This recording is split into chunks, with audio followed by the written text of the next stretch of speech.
झारखंड में प्रकृति का प्रेम चारों ओर दिखता है।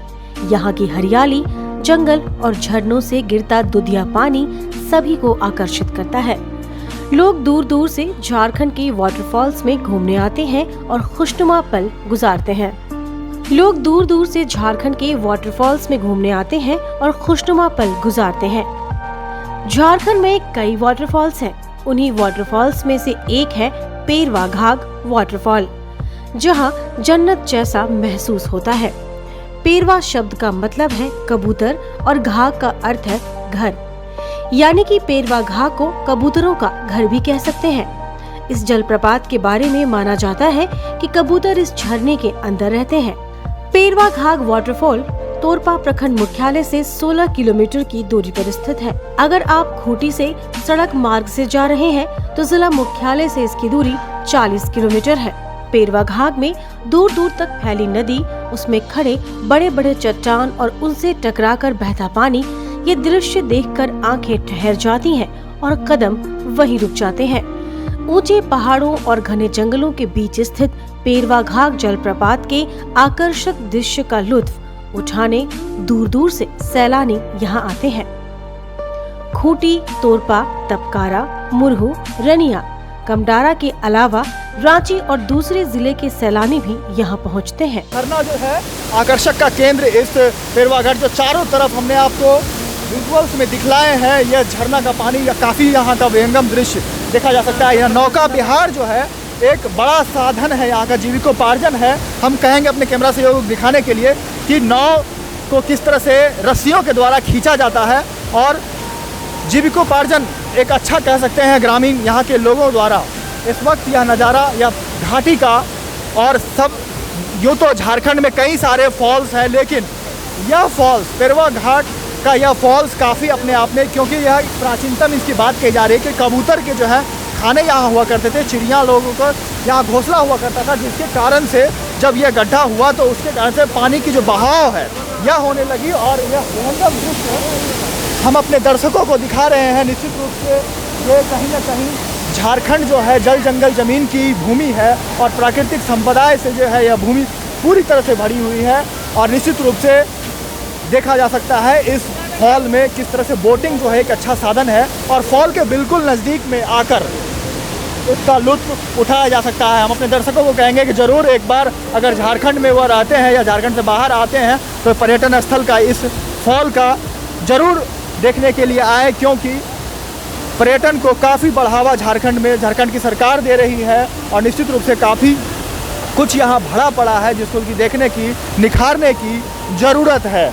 तो यह तस्वीर नौकायान का करते हुए इस पेरवा घाट का यह नज़ारा बिल्कुल देखा जा सकता है। और मैं अपने कैमरा से वो कहूँगा कि दूसरी ओर जो ये पर्वत की, जो कह सकते हैं कि पर्वत के नीचे से झरना किस तरह से पानी का फ्लो जो होता है, यह दिखाया जाए कि किस तरह से पर्वत, जंगल, झाड़ के होते हुए पानी का फ्लो जो है कितनी खूबसूरती को, झारखंड की खूबसूरती को दर्शाता है। यहाँ पे कबूतर रहा करते थे, इसमें खो हुआ करता था पहले, इसी का नाम है पेरवा। इसी के कारण घाट, हाँ इसी का कारण पेरवा कबूतर को कहा जाता है चंदन।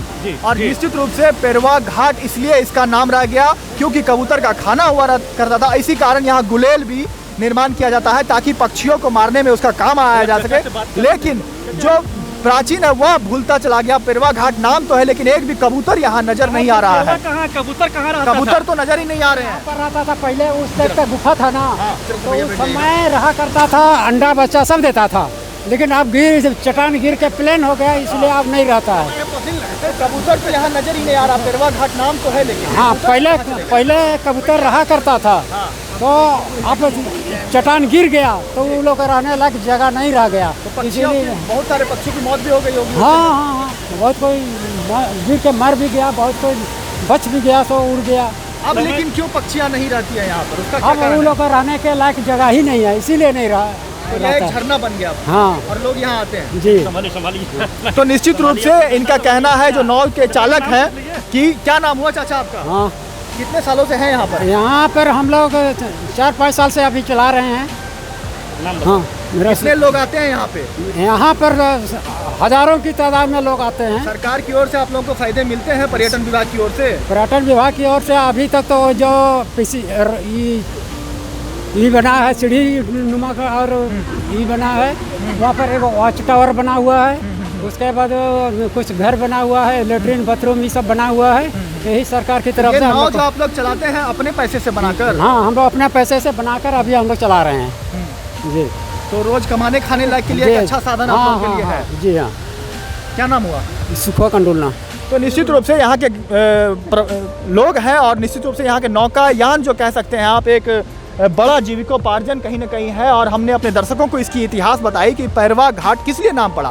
पैरवा कबूतर को बोलते हैं और कबूतर की खो यहाँ हुआ करता था, जिसके कारण वह जो है दब कर पत्थर गिरने से जो है कई सारे जो है पक्षियाँ थी उसकी जो है कहीं ना कहीं वो ढह गया, और जिसके कारण यह फॉल पैरवा घाट के नाम से जाना जाता है। और निश्चित रूप से आज हम अपने दर्शकों को यह विहंगम दृश्य झारखंड की रांची से लगभग 70 किलोमीटर दूर यह फॉल हमने दिखाई। यह तो झारखंड में कई सारे फॉल्स हैं, लेकिन इस फॉल जो प्राकृतिक सौंदर्य है और इतने बड़े क्षेत्र में जो यह फैला हुआ है, निश्चित रूप से यह एक आकर्षक का केंद्र है। पर्यटन विभाग और झारखंड सरकार से उम्मीद है कि ऐसे जो पर्यटन स्थल है उसको ज़्यादा से ज़्यादा बढ़ावा देनी चाहिए, प्रचार प्रसार होना चाहिए, और ताकि यहाँ और ज़्यादा से ज़्यादा विदेशी के साथ साथ देश के साथ साथ कई राज्यों के पर्यटक यहाँ आए और निश्चित रूप से अपने परिवार वालों के साथ लुत्फ उठाएं।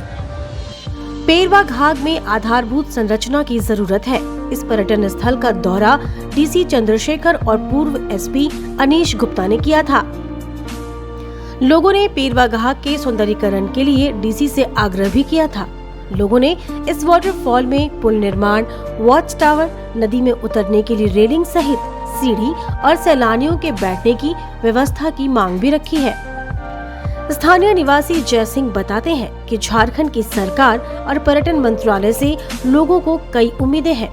उनका कहना है कि यहाँ नेटवर्क की काफी दिक्कतें हैं और आजकल के दिनों में अगर फोन और इंटरनेट ना हो तो कैसे लोग यहाँ संपर्क कर पाएंगे। इसके अलावा शाम होते ही लाइट की व्यवस्था नहीं है, जिससे शाम होने के बाद ही इलाके में परेशानी बढ़ जाती है। जलप्रपात की ओर आने जाने वाली सड़क भी काफी जर्जर हो चुकी है, जिससे सैलानियों को दिक्कतें होती हैं। आज दिन भर हम पेरवा घाट रांची से लगभग 70 किलोमीटर दूर के पे जलप्रपात स्थित है और हमारे साथ इस वक्त मौजूद है जय सिंह। यहाँ पर नेटवर्क की बड़ी समस्या है। लोगों को अगर बात करना पड़े तो लगभग यहाँ से 4 किलोमीटर दूर जाना पड़ता है। और जो ये स्थित जलप्रपात है, कितने ज़्यादा समस्याएं लोगों को यहाँ होती है। और ये एक विहंगम नज़ारा है, यहाँ पे एक बड़ा फॉल है पेरवा घाट, काफ़ी पुरानी कहानी है। क्या कुछ कहना चाहेंगे? जी, यहाँ पर नेटवर्क का काफ़ी प्रॉब्लम है और जितना भी सैलानी लोग आते हैं यहाँ पर अपना ग्रुप से किसी तरह अगर बिछुड़ जाते हैं तो उनसे संपर्क हो पाना काफ़ी असंभव होता है। इसके लिए सैलानी भी परेशान रहते हैं, अगर जो समिति के सदस्य हैं वो लोग भी परेशानी रहता है। अगर यहाँ पर नेटवर्क की व्यवस्था हो जाता तो शायद ज़्यादा दिक्कत नहीं होता। अब यहाँ पर लाखों की संख्या में हर दिन आ रहे हैं, लेकिन यहाँ पर एक टावर के चलते, नेटवर्क के चलते लोगों को काफ़ी परेशानी झेलना। स्थानीय लोग बताते हैं कि पेरवा का मतलब कबूतर और घाघ का मतलब ऊंचाई से गिरता पानी है। इन्हीं दो नामों से मिलकर बना है पेरवा घाघ। यहाँ कोयल और कारो नदी के संगम का पानी 50 फीट की ऊंचाई से गिरता है। पहाड़ों के दरारों में कबूतरों का ठहराव भी यहाँ देखने को मिलता है। इससे इसका नाम पेरवा घाघ पड़ा। इसके अलावा यहाँ स्थित एक गुफा में शिवलिंग स्थापित है, जिसकी पूजा गांव के पाहन पिछले 50 सालों से कर रहे हैं। मान्यता है कि यहाँ पूजा करने से सभी मनोकामनाएं पूरी हो जाती हैं। पेरिया घाट नाम है, कबूतर को कहा जाता है पेरिया घाट। कबूतर को भगवान का भी प्रतीक चिन्ह कहा जाता है। शिवलिंग की भी यहाँ पर मान्यताएं हैं। वैसे में क्या कहना चाहेंगे कि यहाँ पर जो कबूतर की जो है, क्योंकि गुलेल मैंने देखा कि बहुत सारा गुलेल बनाया जाता है पक्षियों को मारने के लिए, तो कहीं ना कहीं पक्षियाँ जो कबूतर जिसके नाम से ये पेरिया घाट है वो तो एक भी यहाँ पर नजर ही नहीं आता। कहीं ना कहीं ये कबूतर विलुप्त कहीं ना कहीं होते जा रहा है। आप लोग की क्या मान्यता है, क्या कुछ कहानियाँ थी? जी, यहाँ पर सबसे पूर्व में अब यहाँ पर फॉल है पेरवा घाट का, जो जहाँ पर झरना गिरती है वहाँ पर बहुत बड़ा गुफा था, वो चट्टान का बना हुआ था, लेकिन वो गुफा टूट गया और जिसके कारण से कबूतर आप नहीं रहते हैं। तो एक भी विलुप्त हो गए पूरा, क्योंकि गुलेल मैंने देखा कई सारे बनाए जाते हैं। जी देखिए, अभी एक भी कबूतर नहीं है। गुफा छोटा है, छोटा गुफा है। कबूतर तो काफ़ी कुछ बहुत आना जाना करते हैं, लेकिन गांव से काफ़ी दूर है, यहाँ पर देख रेख नहीं हो पाने के कारण।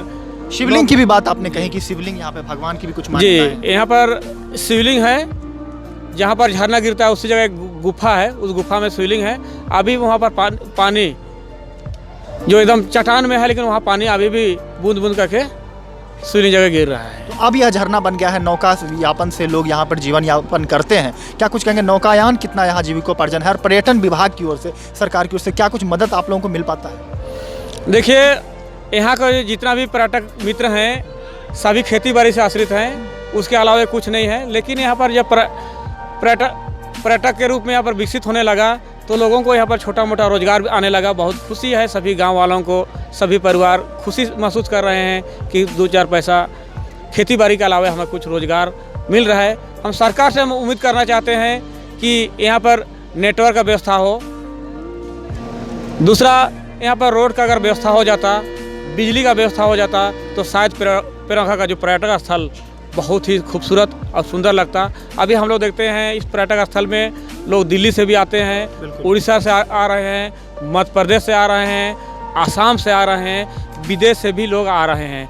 तो अगर इस तरह से सुविधा सरकार प्रशासन की ओर से अगर व्यवस्था हो जाता तो शायद और पर्यटक स्थल के रूप में बहुत बढ़िया विकसित होता है। तो निश्चित रूप से जय सिंह है पर्यटक जो है, यहाँ पर एक पर्यटक केंद्र है, और निश्चित रूप से ये जो परिया घाट है, अभी शाम का वक्त हो गया और यहाँ से जाने का बिल्कुल मन नहीं करता। लेकिन तकलीफें यहाँ पे यह है कि नेटवर्क की प्रॉब्लम है। आपको यहाँ से 4 किलोमीटर दूर जाने के लिए बातचीत करनी होगी, क्योंकि मोबाइल और इंटरनेट कितनी उपयोगिता की चीज़ है, और अगर आप यहाँ बिछड़ जाते हैं तो आपका कॉन्टैक्ट बिल्कुल खत्म हो जाएगा। सरकार को, पर्यटन विभाग को, पर्यटन मंत्रालय को निश्चित रूप से यहाँ नेटवर्क की दिशा में काम करने की ज़रूरत है। लाइट की ज़रूरत है, लाइट लगाने की ज़रूरत है, सड़क बनाने की ज़रूरत है। काफ़ी सारी कमियाँ अभी भी कहीं ना कहीं झारखंड में, क्योंकि जल जंगल ज़मीन की यह भूमि जरूर है, लेकिन कहीं ना कहीं जितने जलप्रपात है, वैसे में एक परिया घाट का जो है जलप्रपात है, फॉल है, कहीं ना कहीं आकर्षक का केंद्र है, और भी विकसित करने की यहाँ जरूरत है। हालांकि यहाँ के लोग नौकायान से अपना जीविकोपार्जन करते हैं, और जो काल्पनिक कहानी है कि कबूतर को ही परिया घाट के नाम से कबूतर खाना यहाँ हुआ करता था उस पहाड़ के खो में, जिसके कारण से एक हादसा हुआ, और पहाड़ जो ये लोग की मान्यताएं हैं कि पहाड़ को दब जाने से कई सारी जो पक्षियाँ हैं वो विलुप्त हो गए, और जो इसलिए नाम यहाँ पे परिया घाट पड़ा है। और जो झरना का विहंगम दृश्य है हमने आपको निश्चित रूप से दिखा दिया, लेकिन कई चीज़ें कमियां हैं और अभी भी यहाँ की दुरुस्त करने की ज़रूरत है। परिया घाट से मैं लाइव लगातार के लिए कौशल कुमार। न्यूज अपडेट के लिए आप हमारे चैनल को सब्सक्राइब करें। आप हमें फेसबुक और इंस्टाग्राम पर भी फॉलो कर सकते हैं। बने रहे लगातार.in के साथ।